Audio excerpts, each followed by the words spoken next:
Hey, everybody, and welcome back to the Legendary Interviews series. I'm Matthew Boyle, and I'm here today with Stephanie Fuccio from the Geopats Podcast Network. And Stephanie and I actually met years ago because she reviewed one of my language learning card games on her YouTube channel. That was Chinese Champions. And then later had me on for some interviews on her podcast. And that was really fun. We've stayed in touch over the years. She's been a great inspiration and mentor to me because she's moved really strongly and heavily into the podcasting space and the social media sphere. But I wanted to have her on today to talk about something at first a little bit lesser known about her. I think people will know less about her past as a teacher. And then we can get into how she actually transitioned into podcasting, which is really quite a major life change and a major career change. So I thought that would be really interesting to have her on to talk about that for people who might be going through something similar and talk about how do you navigate a major life change or a major career change. And of course, we'll talk about the podcasting as well. But first of all, Stephanie, thanks for coming on.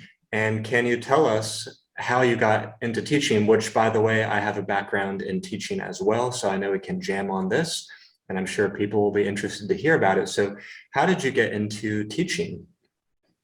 Yay. Well, first and foremost, thank you so much, Matthew, for having you on here. Having me on here. It is 7 a.m. where I am in Rome, Italy. So if I flub, it's probably because it's early. So how did I get into teaching? Honestly, I graduated with my undergraduate degree at the ripe old age of 30 after like spending a long time in and out of school. And then I was looking for something. I thought I was looking for a job, but I studied basically engineering management, but the tech crash happened pretty much 6 months before I graduated, and all the jobs I wanted weren't there, which was such a blessing in disguise.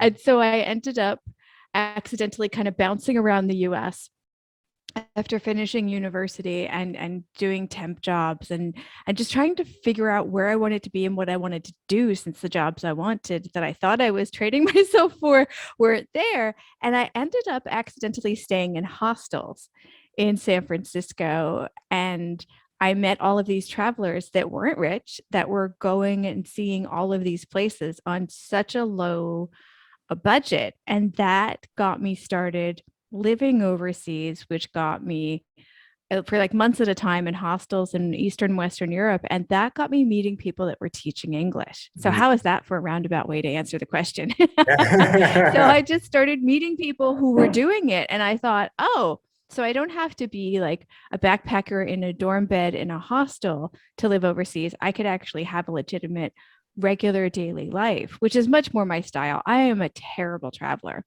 but I really love cementing myself in a place for 1, 2, 3 years and having a daily life, having a job and going, doing really Mhm. boring, mundane things. I love that in a different place.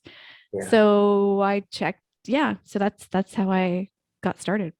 So what subject did you teach? What grade level of students, and how long were you teaching for? Yeah. When that is the sticky wicket. When you say teacher, people think primary or secondary school, elementary school, high school. I never did any of that. Mhm. I was always a English as a second, no, English as a foreign language teacher overseas.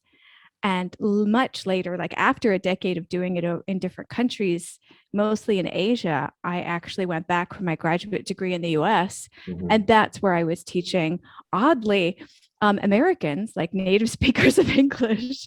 And then I slid into teaching the international students in writing courses, like first year writing courses in the US. So, but most of the time that I was teaching English as a foreign language, as a communication skill, as a conversation skill, overseas, not in formal situations, in language schools, as extra programs at universities, that kind of thing.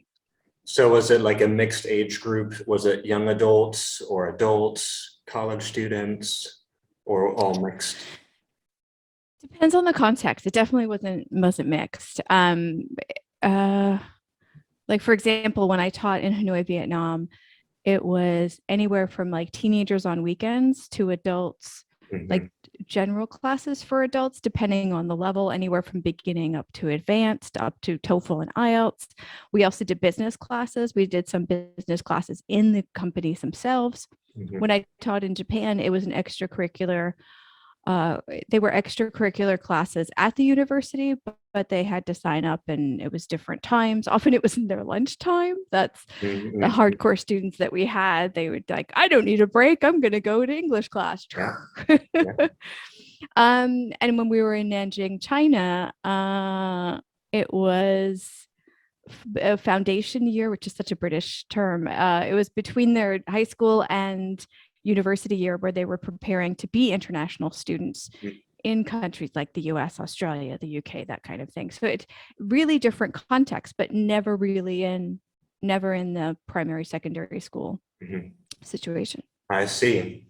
So I kind of wanted to ask you what are the pros and cons of that as you see them, but I realize that's kind of that's a really big question, hard to summarize when taught in so many different contexts. But I mean, when you think back about teaching as you did, you mentioned Vietnam, China, and I think Japan, did you say? Mhm. Um, Yeah. when you think back, what was it that you liked about this lifestyle and this job, and what was the sort of the disadvantage or the downside of it?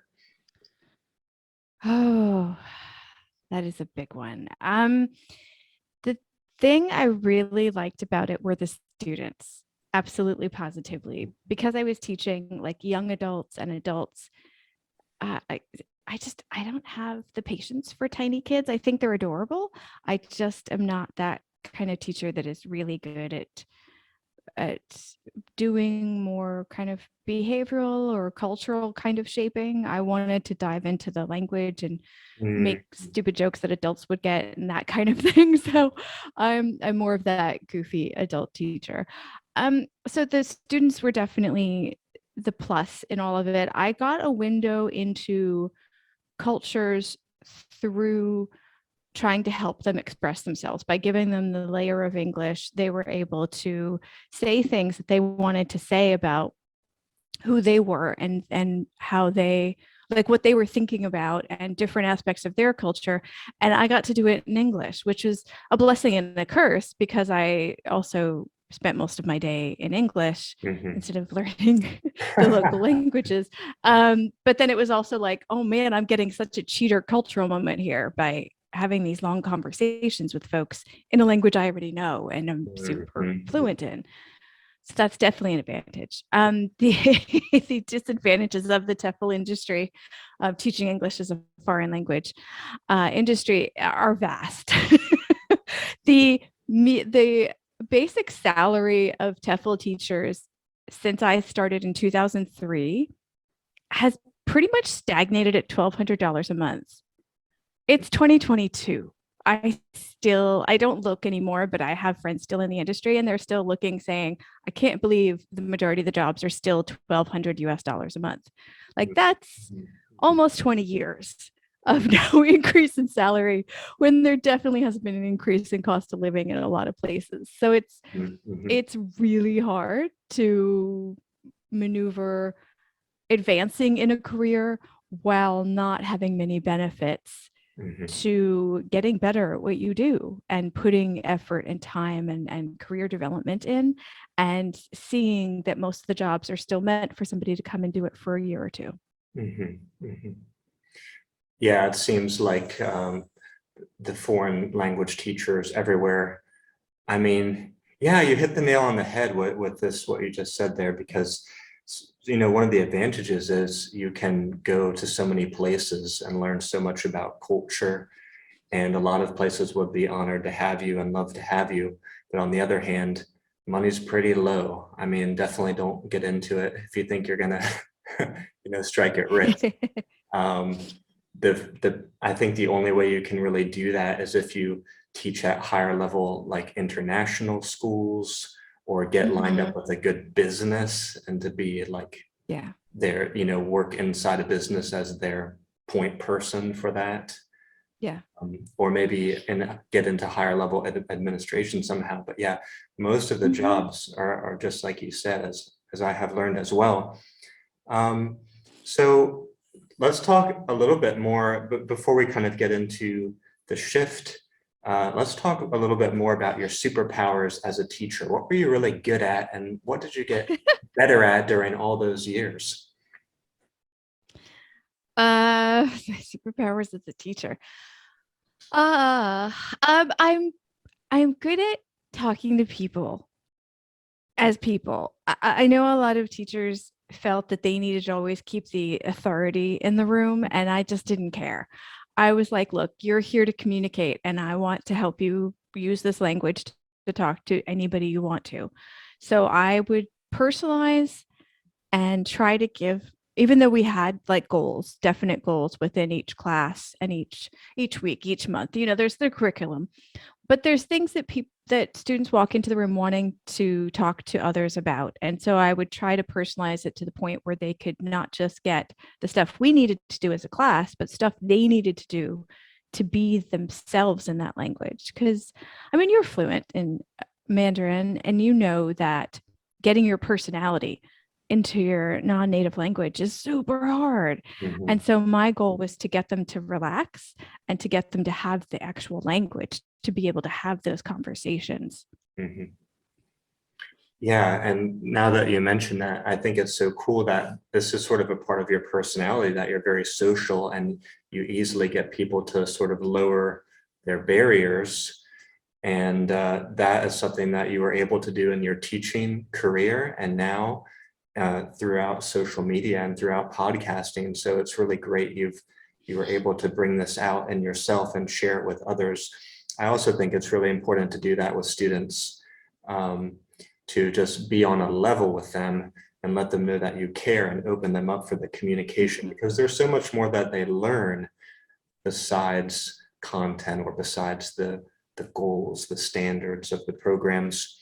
So Mhm. if you would like to go back to that time, well, I don't know if you would like to go back, but if you did have to go back, if you did have to go back, it is a lot of hard work, guys. If you've never been a teacher, if you had to go back, what would you like to change about how you approached that profession? And what advice would you have for people who are going down that road and thinking they want to get out and teach English abroad?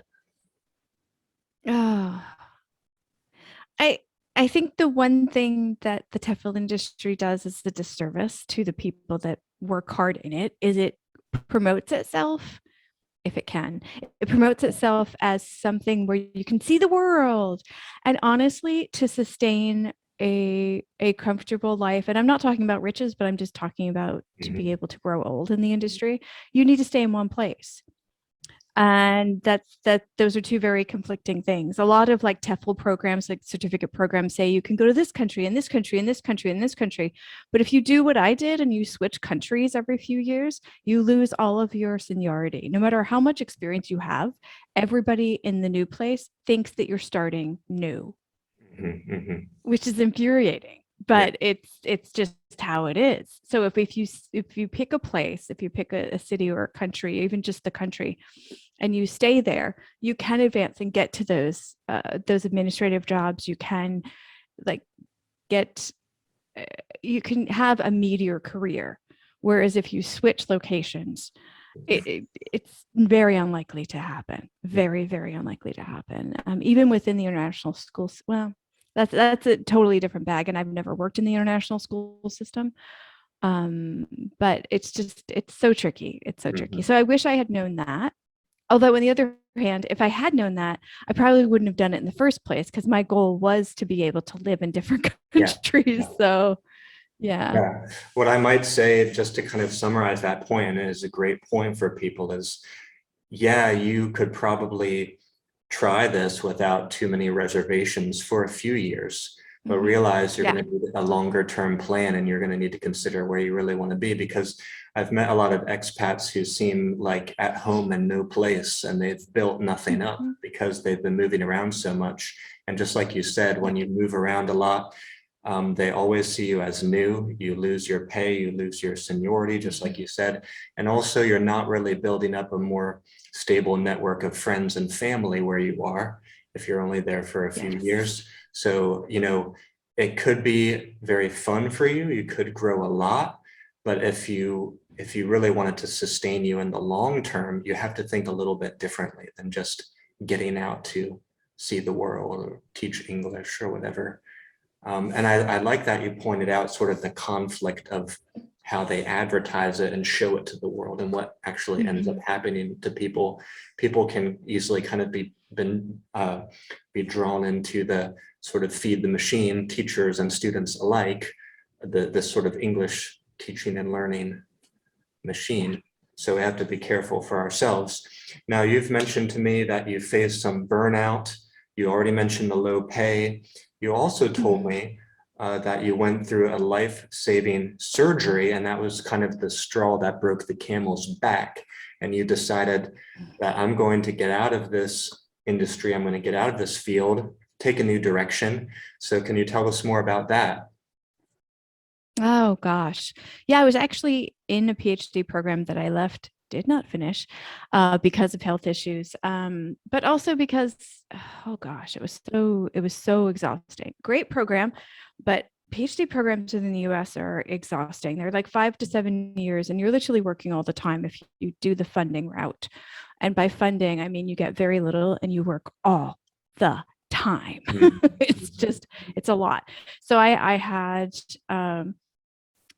some serious health issues and I had to get surgery, and I was teaching first year writing classes, and my supervisor basically said, you have to find your replacement.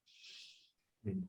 And at that moment I was just like, I don't think this is going to work. I just no degree is worth this, no step up career wise is worth this. And I said, this is just, like you said, the straw that broke the camel's back, not the camel that broke the straw's back. 7 a.m. Yes.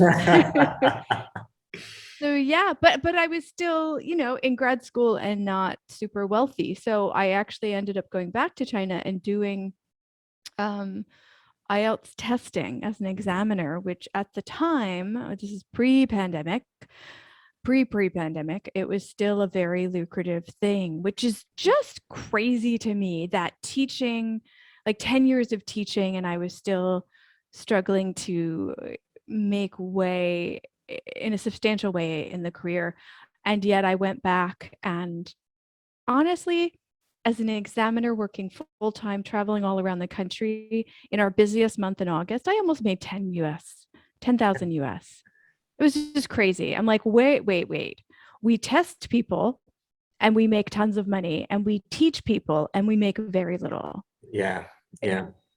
It was crazy. It Yeah. was really, truly crazy. I was very confused, but also very grateful to have that job and recoup financially, because I thought I needed a few more years to transition to something. I can't just turn on a dime. Mhm. I took that job so that I could recoup financially, I could get my health back up, and so I'd have time and mental space to Mhm. figure out what to do, so I could have something else happen. I had no idea what it was, but I was like, I need a few years to transition Mhm.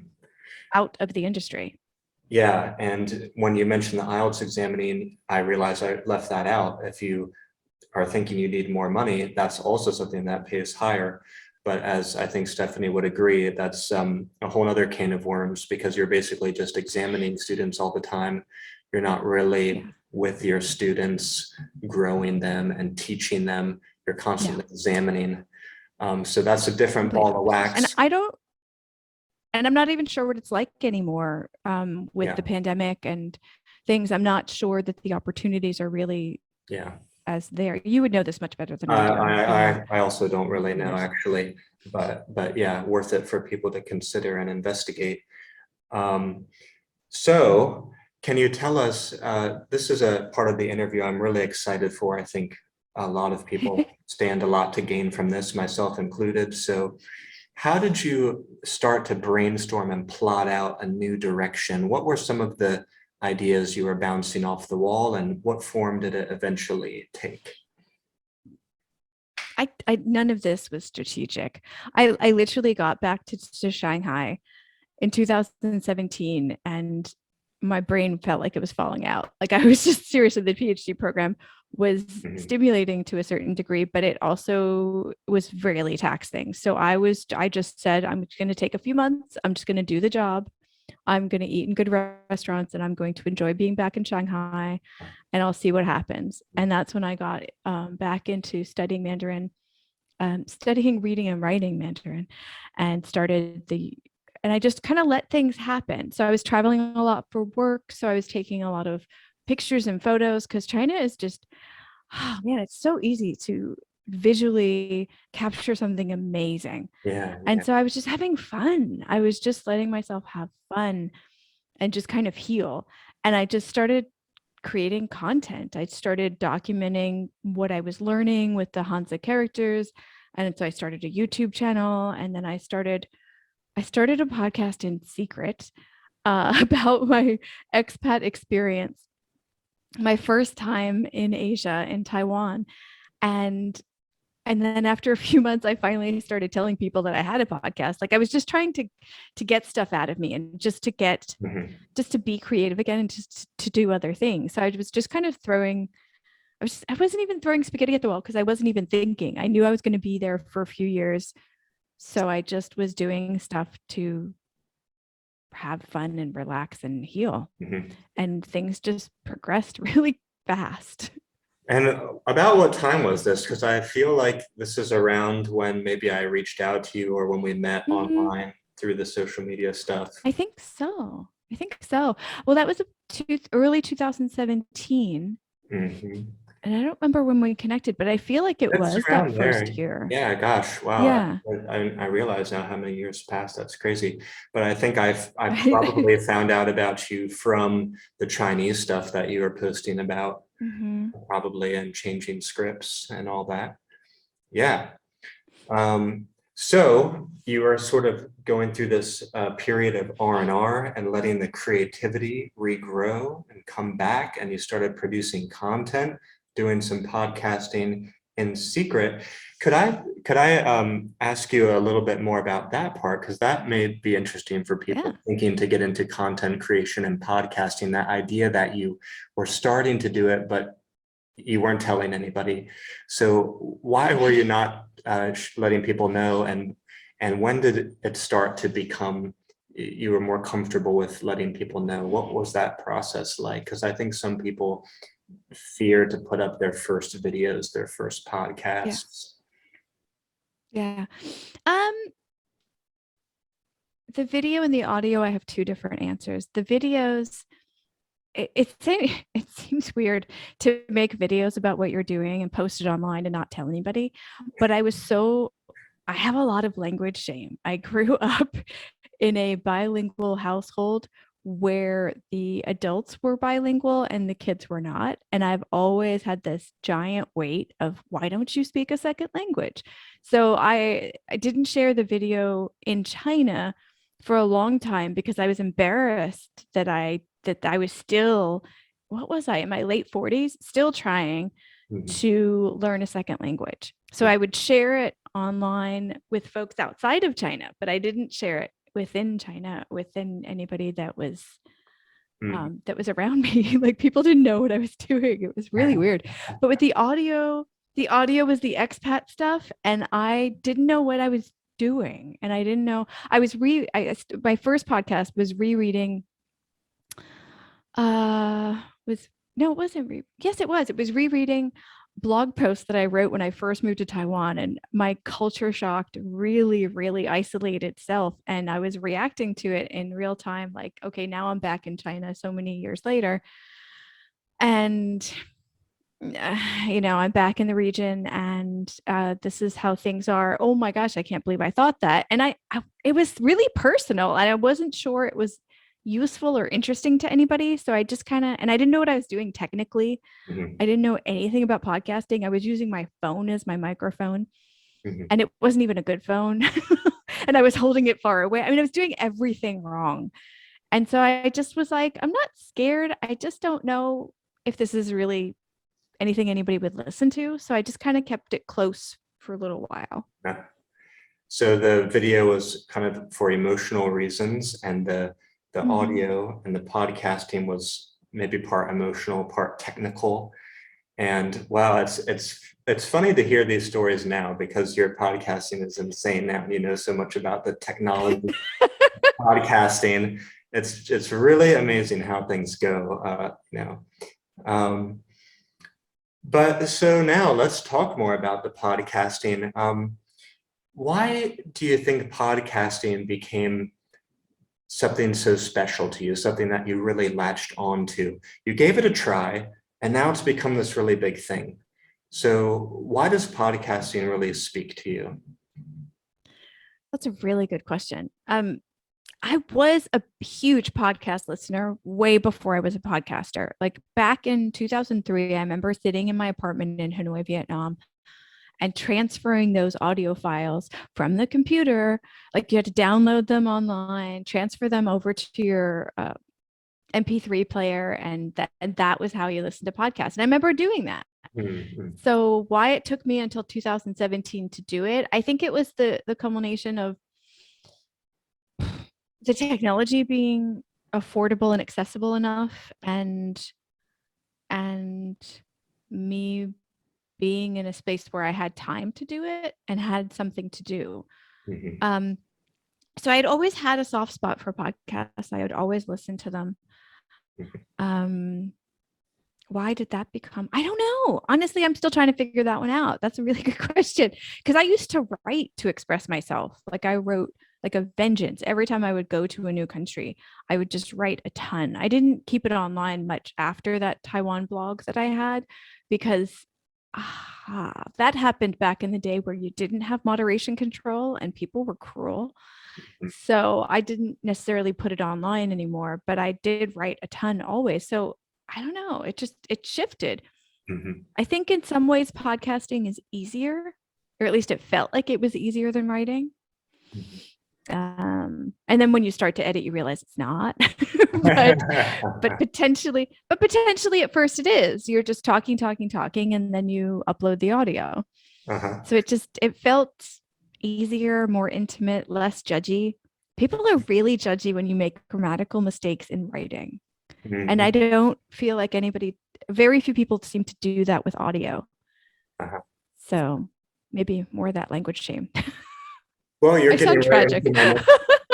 you're getting right into my next question, which is the pros and cons of podcasting. So, um, yeah, let's talk about that some more. And you just mentioned the technical aspects and having to learn more about the recording quality, and also you have to do the editing.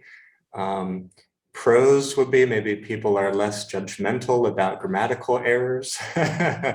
But tell us, from your point of view, what's the pros and cons of podcasting for people who are considering to get into this?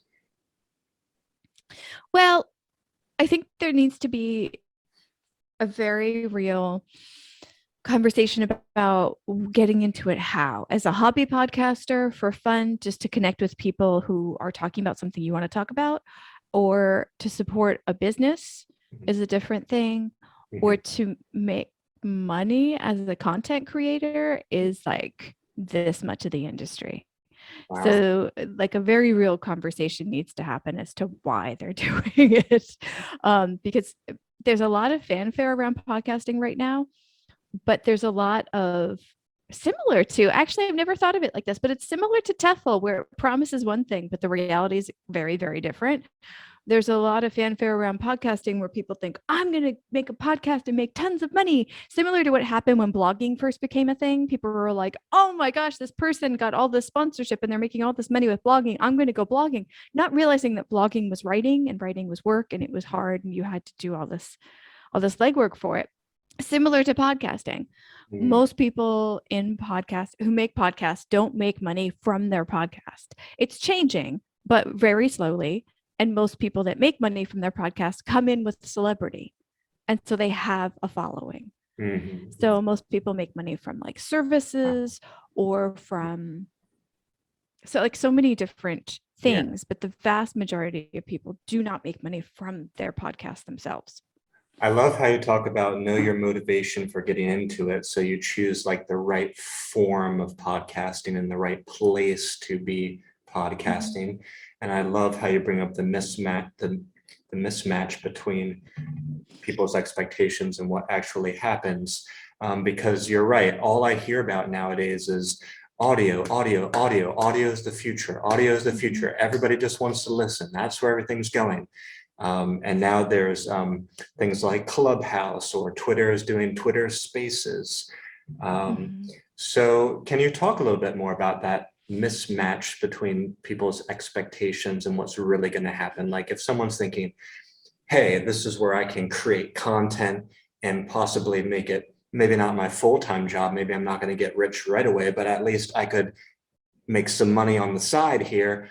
Let me jump in. What's going to happen to someone like this? It's called pod fade, and it usually happens within 6 to 10 episodes. Pod, And no, pod I fade, mean, I'm serious. pod They get fade, incredibly discouraged. Pod fade. Yeah, it's a okay. very real term in the Fade industry. out, fade You'll out. see it. Oh, yeah. Especially with the free platforms that you can host your podcast on. There's a lot of 6 or 8 episode podcasts, a lot of them. And that's what happens because people go in thinking, I'm going to make a few episodes, tons of people are going to follow me, I'm going to get sponsorship, or they're going to. Now there's a number of different programs where the audience can actually pay you, whether it be in cryptocurrency or in, like, I don't want Interesting. to say actual currency because it's all imagined, but in your local currency or whatever. Wow. Um, but honestly, that rarely happens. So they get discouraged, and it's really hard to get an audience. There, it's really hard to create something of value. It's not what I thought back in early 2017 when I started, where you just record something and put it up. For it to be useful to the listener, which also translates into gaining more listeners and gaining an honest, trusting relationship with your listeners as they keep coming back, you have to deliver value. It's like anything you sell. You have to actually provide something for someone, not just go, I'm so great and wonderful, look at me, or listen to me. You have to actually add something to their lives. And to do that takes time and energy and planning and all of the things that we don't want to do for easy money. Wow, that is very well said, and I can take that to heart and use it as well. So so people who are listening to this, remember that you actually have to be creating value, and that is Mhm. going to take time and effort from you, and it's not an easy road. So when we talk about podcasting and creating value through a podcast, that's an interesting one because it's something that people can just listen to. So how do you make a Mhm. podcast valuable? A couple ideas that come to my mind right away is that it's got to be really informative. There has to be good information. Mhm. I mean, from my point of view, and another one might be humorous, like it's entertaining, it's funny. Is there any other things Mhm. that make a podcast really valuable and can get you more and more listeners and build up your brand? Oh, yeah. Emotions. Podcasting is so intensely personal. I mean, look at this. I'm literally putting you, Matthew, into my ears. I mean, that sounds weird. It's a very intimate medium. The voice carries emotions, even with the most polished of broadcasters. And that goes into us and it goes like into our brain. It's a very, very personal, very intimate medium. And so some of the biggest, most popular, most transformative podcasts, any one of those three, and sometimes they intersect, uh, deal with working through an emotional thing. Like, Mhm. oh gosh, there's so many podcasts that I've listened to that will take an entire season to work through one event. I'm really trying to rack my brain right now for an example, but it is not even 8 a.m. Mhm. Oh, I have so many that I've listened to that, and I've listened and I've laughed and I've listened and I've cried and I've listened knowing I'm going to cry and I want to go through it anyway. So taking us on an emotional journey that mirrors or helps us push through something we're going through is also a really popular, it's not even a genre, but that kind of purpose for a podcast is also really something that exists. Mhm. Cool. Cool. Yeah. Do you think that Last Day. The one I wanted to talk about was Last Day. Sorry. last The day? podcast Last Day. Okay, Yeah. last day. And what are some of the other reasons you think that podcasts are so big now? Because I'm kind of a practical, pragmatic guy. I'm not too heavy into the podcast listening, but I notice that I want to listen to it when I have to mill about the house and clean up, or if maybe I'm Mhm. just doing a little bit of easy exercise.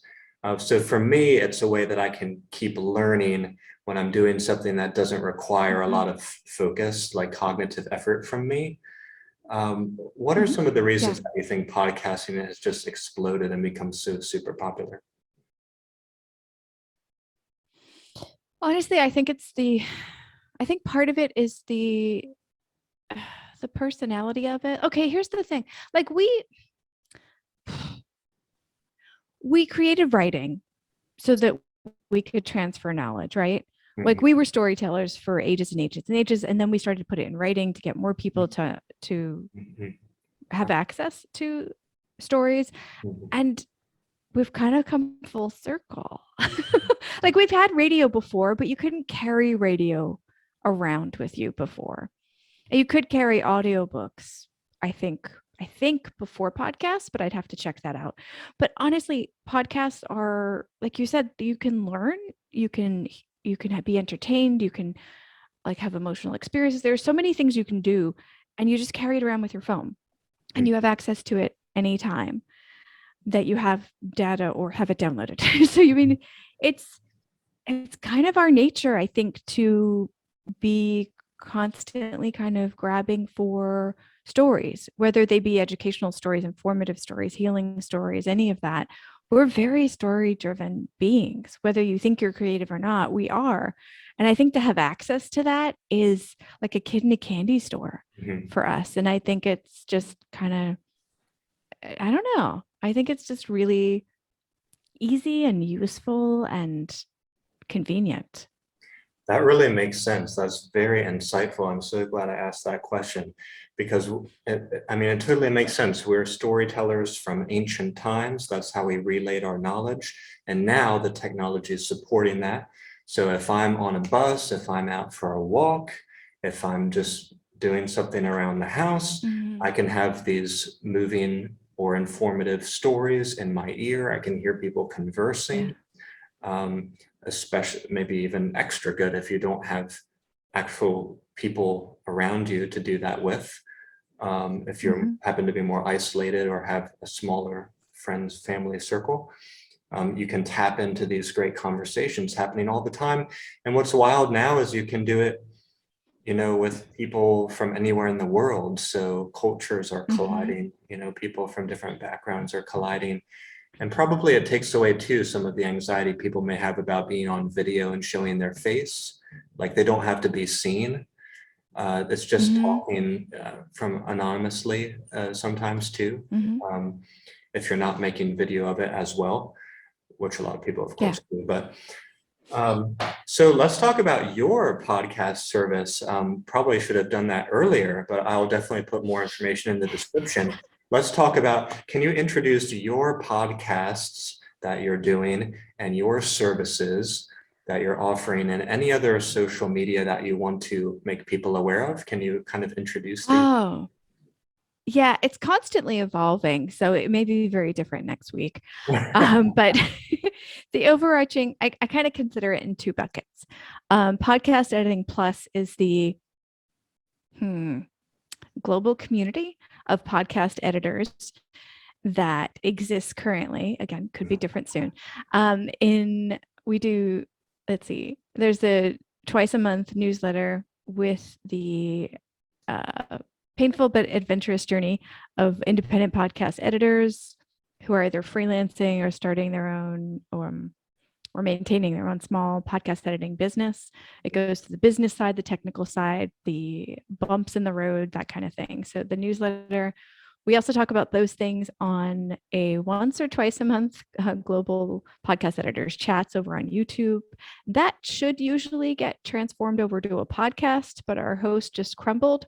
So we're relocating that podcast to somewhere else soon. So that's in progress. We also have a LinkedIn group, a private LinkedIn group for podcast editors, and Twitter account, Instagram account. We're trying to at least be a little bit everywhere so we can pull people into the face and community aspect of it so we can all learn from each other. So that's the business side of it. I also do services, like I do podcast editing for folks. I also do consultations for editing, but also for folks who want to start a podcast but do it all themselves. I have tons of information I like to get into other people's brains, so I do those. But that's still all under the Podcast Editing Plus, guys. It's all kind of smushed together. Okay. And then I have my own podcasts, which are in utter disarray and are there's many different ones. They're all kind of globally expat related. There's like coffee and books and language and all kinds of things. And they're called Geopats. They used to be one podcast. They went to 3, they went to 8. I took them out and made them all their own podcasts and made lots of work for myself. And now they're all coming back into the Geopats label. So we've got Podcast Editing Plus for the business side on podcast editing. And then we've got Geopats for, as soon as I get it organized, the global themed thing. Goodness. Oh, got it. So Podcast Editing Plus would be one, and Geopats Podcast the other. Yeah. Is that right? Yeah. Yep. And that's right. Hey, I mean, we've talked about this issue a lot with renaming and rebranding and restructuring things. It's agonizing for people who want to do this. And so I feel you there. And it's the same for me as I branch out and try to figure out how to structurally organize things. So don't worry about that. We'll link up everything down below. And by way of— Can I just say, yeah, I love watching how your business has grown. And I love when you do the videos where you're boxing up the orders that are going out to different places in the world. Oh, pure joy. I'm smiling so hard when I watch those. I'm like, this is so cool. It's really cool. I mean, for people like us who are doing the social media and I do more video and you do the podcast, but for people like us who are in social media and connecting with one another, it is so fun to see people grow and get better and better at what they're doing. And you just are an awesome, amazing professional podcaster now, which I think is so cool. It's really like a metamorphosis. And for me too, as well, I feel like I'm getting better. I hope I'm getting better. And it's very fun to send the games around the world. Actually, it's a little bit torturous because I wish I was going with the game. Whenever I have these orders now and I pack them up, I'm like, oh, I wish I could fit in this box. I want to see the world much more than I am. And maybe one day. So thank you for saying that. It's been a lot of fun. And can we give some advice for people navigating career change and or maybe people considering to get into podcasting? How should they be thinking about this? Do you have any advice for them?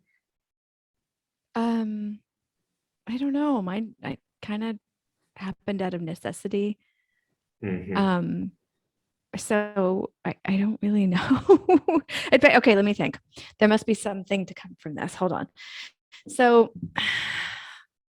well, there was something really interesting you mentioned. I don't want to put words in your mouth. Yeah. You mentioned a period where you had to sort of rehabilitate yourself and relax and allow your creativity to come back before, you had to open yourself to try new things and just letting life happen a bit more. Was that a key part of this or not? Maybe something else? I think it was. And I had the financial, because of that day job, I had the financial ability to have that headspace and that creative time. So if possible, we are obsessed over, we are our jobs, we are our careers. If possible, just take care of your finances and let yourself maybe if you want to let yourself have that time to not be Mhm. driven, to let things just kind of evolve and Mhm. see what comes out of you. It's Mhm. really interesting. I listen to way too many business podcasts and like freelancer entrepreneur things where they dig back into people's childhoods, not in a weird like psychiatric kind of way, but not that it would be weird, but anyway, and a lot of people kind of return to what they like to do as a kid, Mhm. Mhm. and because they lose their way because of the shoulds Yeah. and the musts and all of that, and they end up when they hit their stride, they realize, oh, that's because I leaned into what I've always liked to do. Mhm. And I was always that kid that was recording and making weird sounds on my like old giant like cassette player thingy, and doing and stuff and playing. I would mimic Rick Dees and stuff and be like, it's top 40, and when I started podcasting, I was like, oh my God, I feel like and I was a college DJ for a tiny bit. And like I kept kind of coming back to audio, but always looking at the salaries and the lifestyle and going, I'm not super greedy, but I can't make a living off of this. Uh-huh. And so I never did. And so it's interesting how, I don't know, maybe one piece of advice is, what did you like to do when you were a kid? Uh-huh. Is that something you can do, or you can slide into, or you can slowly build up to, and give yourself the space to slowly transition in, because transitions are painful. Mhm. Yeah. Yeah, that was really cool what you said. So reconnect to your childhood passions. And also you said, don't be so driven. So you make me think of the image of someone with like the blinders on, like don't be so driven. Mhm. Take off the blinders from time to time and just relax to open yourself up, first of all, to be able to try something new and experiment with things, because the world's changed a lot. Like you said, there's so many new technologies and Oh, now yeah. that even allow us to do this in so many ways at such a low cost. Mhm. That happened to me too in a similar way with the card games, which was years after I had stopped making card games. I picked my head up from work and looked around and realized, whoa, I can make my own website now. Whoa, I can print on demand card games. Things had changed and I wasn't even aware of it. So guys, Yeah. your passion, your dream thing, it might be a whole lot closer than you think. You're printing your own cards now? I thought you were still like there was Oh no, still like a third I'm party not involved printing in. them. I'm not printing them myself. What I mean is that Yeah. print on demand really exploded and Ah, became yes. accessible to individuals. Yeah. Yeah. So you could buy, you didn't have to buy like 10,000 of something anymore. You could buy Yeah. one or 10,000 or Hmm. 100,000. So that was Yeah. awesome. That's amazing. But I'm really thankful for our chat today. I'm so glad to have you on, Stephanie. And I really Me hope, too. guys, that you take a lesson from Stephanie here, that you can successfully navigate a changing career, and the world will be a whole lot brighter if you can do that. Steph, thanks so much for coming on, and I hope we'll do it again in the future. You're too kind, Matthew. It's always a pleasure to chat with you. Thank you so much.